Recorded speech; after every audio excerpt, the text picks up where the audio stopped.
नमस्कार मंडळी, श्री स्वामी समर्थ. तर पहा, आता 2 दिवसानंतरच दत्त जयंती आहे.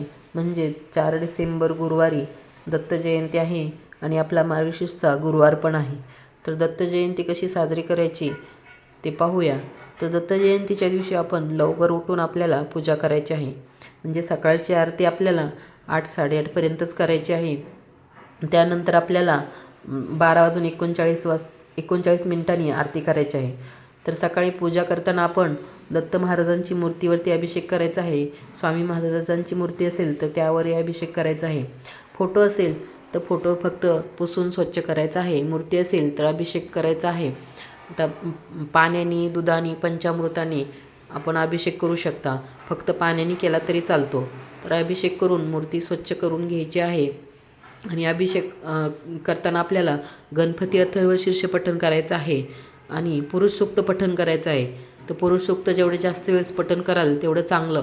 पण वेळ नसेल तर एक वेळेस तरी पुरुष सूक्ताचं पठण करायचंच आहे.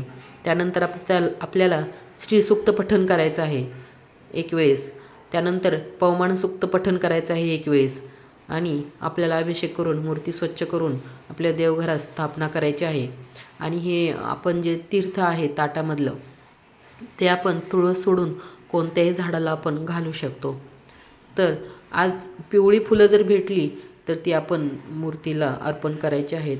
दत्त महाराजांना किंवा स्वामी समर्थांना पिवळी फुलं अर्पण करायची आहेत. आणि त्यातल्या त्यात चाफ्याची भेटली तर खूप छान, कारण स्वामी महाराजांना चाफ्याची फुलं खूप आवडतात. अत्तर असेल तर अत्तर दत्त महाराजांना किंवा स्वामी महाराजांना अर्पण करायचं आहे. अशी आपल्याला मनोभावे पूजा करायची आहे. आणि बरोबर 12:39 मिनिटांनी आपल्याला दत्त महाराजांची आरती करायची आहे. गणपतीची आरती करायची आहे, दत्त महाराजांची आरती करायची आहे, स्वामी समर्थांची आरती करायची आहे. बरोबर 12:39 मिनिटांनी दत्त महाराजांचा जन्म होत असतो. त्यामुळे आपल्याला 12:39 मिनिटांनीच आरती करायची आहे. पण त्या अगोदर आपल्याला थोडी सेवा करायची आहे.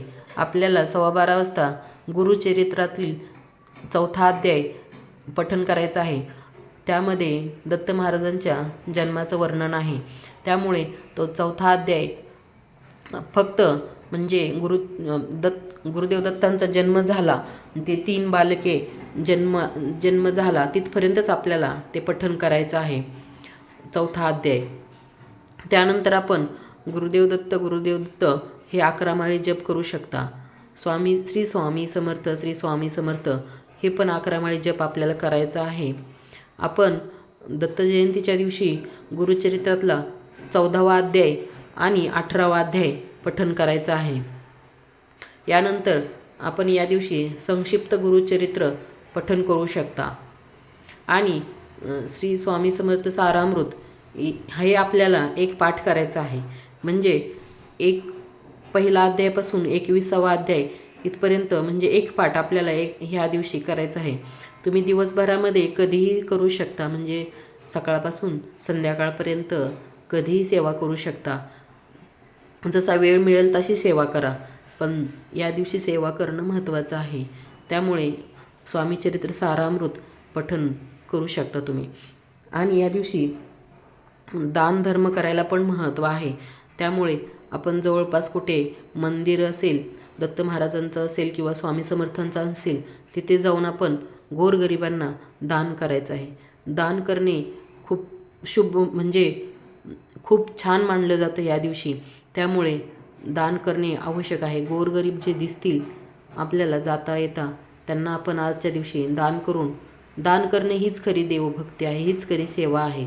त्यामुळे तुम्ही अवश्य या दिवशी दान करा. जे तुमच्या मनाने होईल, जेवढं शक्य होईल तेवढं दान करा. आणि जास्तीत जास्त होईल तेवढी सेवा आजच्या दिवशी करा. धन्यवाद.